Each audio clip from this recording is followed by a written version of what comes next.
Welcome back to The Breakdown with me, NLW. It's a daily podcast on macro, Bitcoin, and the big picture power shifts remaking our world.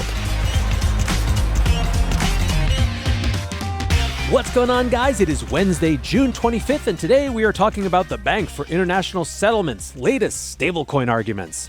Before we get into that, however, if you are enjoying The Breakdown, please go subscribe to it, give it a rating, give it a review, or if you want to dive deeper into the conversation, come join us on the Breakers Discord.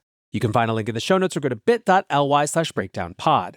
All right, friends, as is going to be our custom for a little while, we will start with an Iran update. After President Trump dropped the F-bomb yesterday morning, a shaky ceasefire is settling in. Israeli bombers returned to their hangars throughout the day, doing the so-called friendly plane wave as requested by the president. Later on Tuesday, Israeli Prime Minister Benjamin Netanyahu released a statement saying that, quote, Israel has removed a dual immediate existential threat, both in the nuclear and ballistic missile fields. In light of the achievement of the operation's objectives and in full coordination with President Trump, Israel has agreed to the president's proposal for a bilateral ceasefire. Most commentators are reading this as Netanyahu bending the knee to Trump's demands, given his prior position that regime change was the ultimate goal. Now that said, the peace is extremely tentative. Iran's top security body confirmed that they have agreed to the truce, but added that they have their, quote, hands on the trigger, ready to deliver a decisive strike in response to any violating act. But for now, the ceasefire is holding and Trump is in the Netherlands to attend the NATO summit. Tentative would also accurately describe the market response as well. Bitcoin traded in a tight range above 105,000, one of its least volatile days in weeks. The S&P 500 was up a little over 1% on the day in a slow grind upwards. The Dixie inched higher while gold gained 1.5% after losing 2% overnight on Monday. Essentially, markets are on hold while they wait to see if the ceasefire is sustainable. Indeed, some traders are already on to the next geopolitical shock, with Jonah von Borg tweeting, "This war was a fade, ceasefire, Ukraine next." So luckily for us, we don't have to spend all that much time on this situation today, and instead we can dig into the latest discourse around stablecoins, this time for the Bank for International Settlements. That old stick-in-the-mud institution, the perennial combatant of crypto, has warned that stablecoins are not suitable as money. In a new report, the BIS warns that stablecoins fail 3 key tests that make them unsuitable to form the, quote, mainstay of the monetary system. They claim that stablecoins don't have the qualities of singleness, elasticity, and integrity. Singleness refers to the idea that any dollar is completely interchangeable with any other dollar and is universally accepted. Elasticity is the idea that money supply can be easily expanded and contracted to accommodate payments and economic activity. Integrity refers to a monetary system being able to defend against widespread fraud, financial crime, and illicit activities. Now, the authors do acknowledge the benefits, including programmability, pseudonymity, and easy access for new users. They note that lower costs and faster transaction speeds allow stablecoins to perform better in cross-border transactions and other lower-cost banking. But this is still a deeply negative report. And given that, the context is important here. The BIS is considered the central bank for central banks. Practically, they coordinate global central bank policy and the regulation of monetary systems, but they also serve as a clearinghouse for academic research on how money works. The report then has a clear bias. Over recent years, the BIS has had a clear institutional preference for a CBDC-based monetary system that clears through a global unified ledger. Essentially, they seek to connect every central bank and financial market in the world together in a shared consensus layer. Their stated preference in this paper is to re-architect the global financial system around tokenized money, tokenized bonds, and tokenized central bank reserves. The unspoken goal seems to be to keep the central banks as the center of monetary policy, rather than allowing stablecoins to perform an end run around the existing system. As stablecoins are backed entirely with T-bills, that would leave central banks without a role to play in settling the supply of money if stablecoins take over. The paper is, in other words, a loud call to pump the brakes on stablecoin adoption coming from the dominant monetary policy body in the world. The BIS writes, society has a choice. The monetary system can transform into a next-generation system built on tried and tested foundations of trust and technologically superior programmable infrastructures, or society can relearn the historical lessons about the limitations of unsound money with real societal costs by taking a detour involving private digital currencies that fail the triple test of singleness, elasticity, and integrity. Bold actions by central banks and other public authorities can push the financial system along the right path in partnership with the financial sector.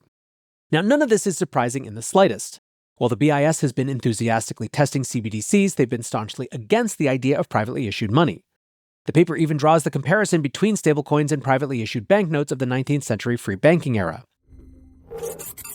Today's episode of The Breakdown is brought to you exclusively by Grayscale. Grayscale is almost certainly a name you know. They've been offering exposure to crypto for over a decade now and offer over 20 different crypto investment products, ranging from single asset to diversified to thematic exposure to crypto and the broader crypto industry.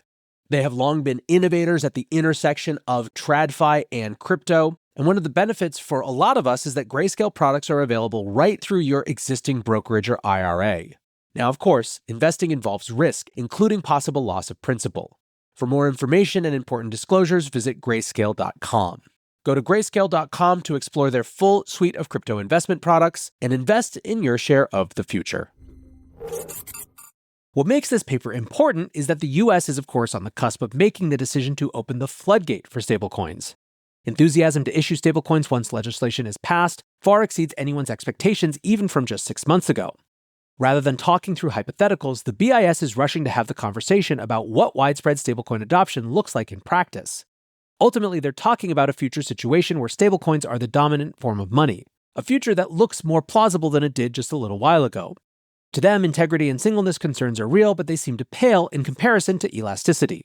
Currently, commercial banks can extend additional loans in the good times to expand the money supply and lubricate economic activity. During a crisis, the central banks can expand the money supply through bank reserves and liquidity programs in an attempt to address whatever issue has sprung up. Neither of these functions work with full reserve stablecoins, where supply is entirely determined by the issuance of government bonds. Currently, the US Treasury is thinking about the scenario where a few $1 trillion of stablecoins are issued, which would boost demand for T-bills and make the government debt more sustainable. In fact, the paper predicts that stablecoin growth will drive down T-bill rates on the margin, easing the burden of government interest payments. However, the BIS seems to be contemplating a scenario where tens or even hundreds of trillions of dollars of stablecoins are issued and take over the legacy system. That scenario functionally removes the elasticity function from central banks. In the extreme case, it would be the de facto end of the fiat dollar system, replaced by a harder dollar where supply is capped by government debt. Now, there is an entire body of academic work yet to be written on these issues, and this BIS paper barely scratches the surface. A lot of their arguments lean on outdated views of blockchains or bad faith assessments of criminality in crypto. But the core premise that fully reserved stablecoins could put a stricter limit on money supply is an interesting conversation that's only just begun. The BIS are largely arguing that central banks need to continue to be the center of the monetary universe. As stablecoin expert Austin Campbell summarized it, central banks say we should only use central banks. Still, hold aside the clever tweets, and that is a clever tweet, there is a really important discussion about the future shape of the monetary system to be had as the US hurdles towards a stablecoin standard. Ultimately, the takeaway is that the BIS is no longer thinking about stablecoins as a hypothetical. They are accepting that the nature of money is changing and trying to drive it to change in the way that they see most fit. Whole lots to talk about there, but for now, let's cover a couple stories before we get out of here. Specifically, let's do a couple of Bitcoin stories to pair with that stablecoin story. Bitcoin dominance has rebounded to 65% as geopolitical fears limit altcoin speculation. One of the notable market dynamics of the past few weeks of turmoil in the Middle East was that Bitcoin seriously outperformed alts. Each wobble for Bitcoin was a plunge for altcoins, and each recovery was tilted more and more towards Bitcoin. You could see it clearly in the flows. Although price wasn't surging, Bitcoin ETFs have recorded net inflows every day since the missiles started flying. Bitcoin dominance is now at a new high for the cycle as cautious investors shy away from altcoin exposure. Bitcoin dominance had dipped all the way down to 52% in mid-May as markets went risk-on after news of a truce in the trade war with China. The chart of Bitcoin dominance really tells the story of this very different cycle. It's been up and to the right with very few interruptions since bottoming in November 2022. This is markedly different to the last two cycles, which each feature a massive drop in Bitcoin dominance as alt seasons took hold. The typical analysis has been that institutional flows are driving this cycle rather than retail participation, and that those institutional buyers have basically no interest in altcoins so far. More recently, we've seen crypto stocks taking off with strong interest in Bitcoin treasury companies and stablecoins via the Circle IPO. Indeed, many feel that crypto stocks have become the altcoins of this cycle, with financial reporting covering them in the same way as previous crypto manias. Still, there is a larger story going on with crypto-native tokens, with investors changing the way they view investing in crypto protocols. Real adoption seems to be the big theme of this cycle.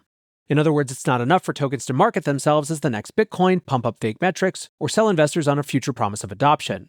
When asked which tokens he wanted to hold over the next few years, Chao Wang of Alliance DAO said, "On a 3 to 5 year time horizon, the only correct answer is tokens with strong future revenue and currently trading at reasonable multiples. Everything else is going to zero. Monetary premium outside Bitcoin is a thing of the past." And people seem to agree. Bybit Research says that almost a third of investor portfolios are allocated to Bitcoin.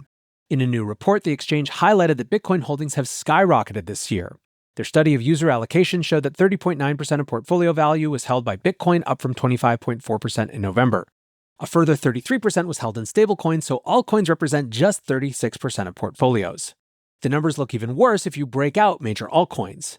Ether was just 8.4% of user assets, meaning that on average, investors held 4 times more Bitcoin than they did Ethereum, and Solana holdings were less than 2%, which is 2/3 the size they were in October. There has been a big shift in capital away from Solana and towards Ripple, with the report authors suggesting tradings were betting that a Ripple ETF will be approved before a Solana ETF.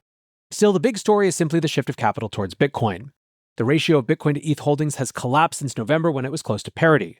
There was a slight uptick from April to May, but otherwise Bitcoin has been the clear investment of choice. Reflecting on the report, LWS Financial Research wrote, Bitcoin remains the anchor asset for crypto portfolios in 2025, driven by institutional confidence and regulatory tailwinds. While retail traders pivot to altcoins, institutions continue to accumulate Bitcoin, reinforcing its role as a long-term store of value and a key hedge in diversified portfolios. Seriously, friends, the story of this cycle is really clear. Bitcoin and stablecoins, Bitcoin and stablecoins, Bitcoin and stablecoins. For now, that's going to do it for today's breakdown. Appreciate you listening as always, and until next time, peace.